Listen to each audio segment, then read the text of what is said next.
Il n'était pas censé la porter. Mais l'armure l'a choisi.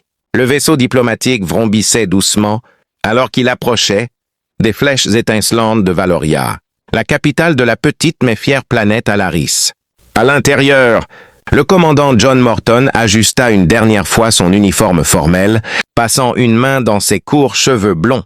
Sa carrure musclée remplissait impressionnamment l'uniforme bleu de la Fédération, bien qu'il aurait préféré être dans sa tenue de combat standard. « Approche de la plateforme royale d'atterrissage », annonça le pilote. « Conditions atmosphériques optimales. Heure locale, milieu d'après-midi. » John opina de la tête, répétant mentalement les paramètres de sa mission. Présenter les condoléances de la Fédération et sa proposition stratégique à la princesse Talia suite à la mort inattendue du roi. Orion, assez simple, sauf que rien dans cette mission ne semblait routinier.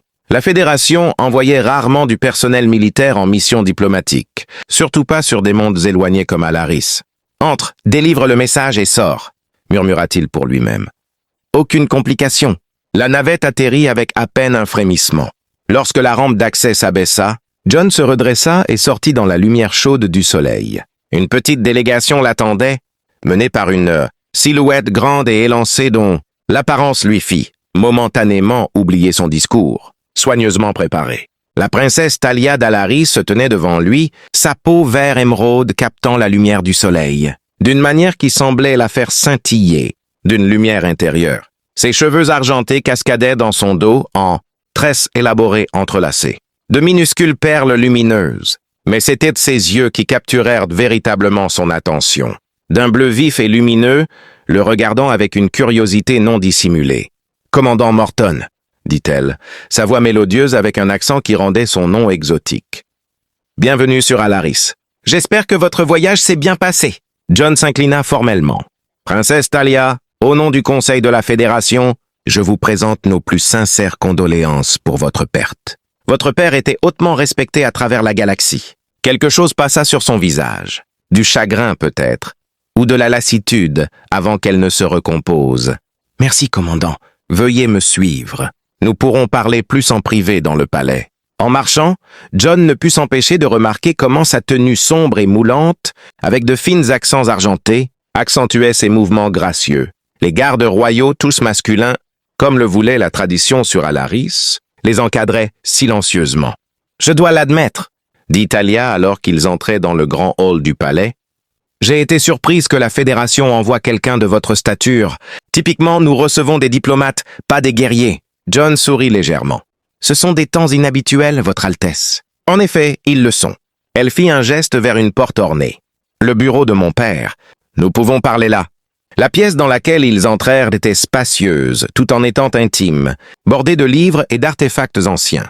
John délivra son message mémorisé, observant attentivement son expression alors qu'il exposait la proposition de la Fédération pour une présence militaire accrue dans le secteur, ostensiblement pour la protection d'Alaris après la mort du roi. Elle l'écouta attentivement, ses yeux lumineux ne quittant jamais son visage. Quand il eut terminé, elle resta silencieuse pendant plusieurs instants. « Commandant Morton, » dit-elle finalement, « votre message a été délivré, mais je sens qu'il y a plus, dans cet intérêt soudain de la Fédération pour notre petit monde, qu'un simple instinct protecteur. » John maintint son façade diplomatique. « La Fédération valorise tous ses mondes membres également, Votre Altesse. » Elle rit, un son semblable à des cloches de cristal. « Allons, commandant. Nous savons tous les deux que ce n'est pas entièrement vrai. » Elle se leva avec grâce. « Mais peut-être pourrons-nous parler plus honnêtement après que vous vous serez reposé de votre voyage. Souhaiteriez-vous voir quelque chose que peu d'étrangers ont jamais vu ?» Avant qu'il ne puisse répondre, elle se dirigeait déjà vers une porte dissimulée à l'arrière du bureau. « L'héritage de mes ancêtres vous attend, commandant. À moins que vous ne soyez pas curieux. » Son défi espiègle fit naître quelque chose en lui. Un mélange dangereux d'intérêt professionnel et d'attraction personnelle. Contre son meilleur jugement, John la suivit à travers la porte, cachée et descendit. Un escalier en colimaçon qui semblait s'enfoncer profondément dans le cœur du palais. « À la chambre des reliques ?» répondit-elle, sa voix résonnant légèrement dans le passage étroit, « l'endroit où nous gardons les trésors de notre âge d'or, avant que nous ne devenions juste un autre monde valorisé de la Fédération. » L'amertume dans son ton était indéniable. John se demanda brièvement s'il avait mal jugé la situation diplomatique dans son ensemble. Le briefing des renseignements de la Fédération la dépeignait comme un protectorat docile et reconnaissant. La femme qui l'emmenait plus profondément dans le palais semblait tout sauf docile.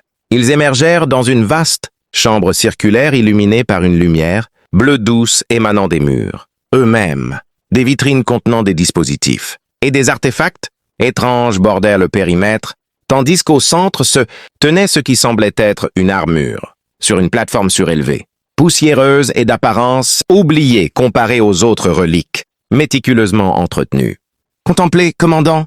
dit Talia avec un geste théâtral de la main, « le glorieux passé d'Alaris, quand nous étions des créateurs et des innovateurs, pas juste un avant-poste stratégique pour votre fédération. » Alors que ses doigts effleuraient le plastron poussiéreux, quelque chose d'impossible se produisit.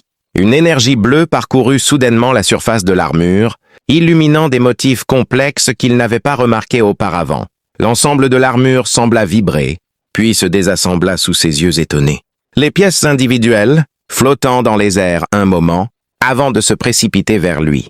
« Qu'est-ce que... » fut tout ce qu'il réussit à dire, avant que l'armure ne commence à s'attacher à son corps, épousant parfaitement sa physiologie humaine, bien qu'ayant été conçue pour une anatomie à l'arienne. La sensation était indescriptible, comme être embrassé par un métal vivant qui, d'une certaine manière, était chaud au lieu d'être froid.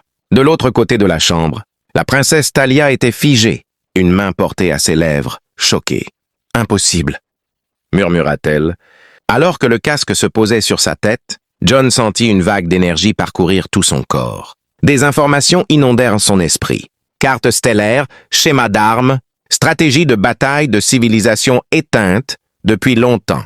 La puissance grondait en lui, familière et pourtant alien. Quand il retrouva finalement sa voix, elle émergea altérée par les systèmes du casque. « Princesse, que m'arrive-t-il exactement ?» Leurs yeux se rencontrèrent à travers la chambre. Les siens maintenant bleus lumineux à travers la visière du casque, les siens écarquillés d'incrédulité et de quelque chose d'autre. De la peur, de l'espoir. « La prophétie » souffla-t-elle. « Tout ce temps, nous avons cru qu'elle se référait à un sauveur alarien. »« À quelle prophétie ?» exigea John, luttant pour traiter les informations qui continuaient de se déverser dans sa conscience. Avant qu'elle ne puisse répondre, une alarme retentit dans tout le palais. Le dispositif de communication de Talia sonna avec urgence. « Votre Altesse !»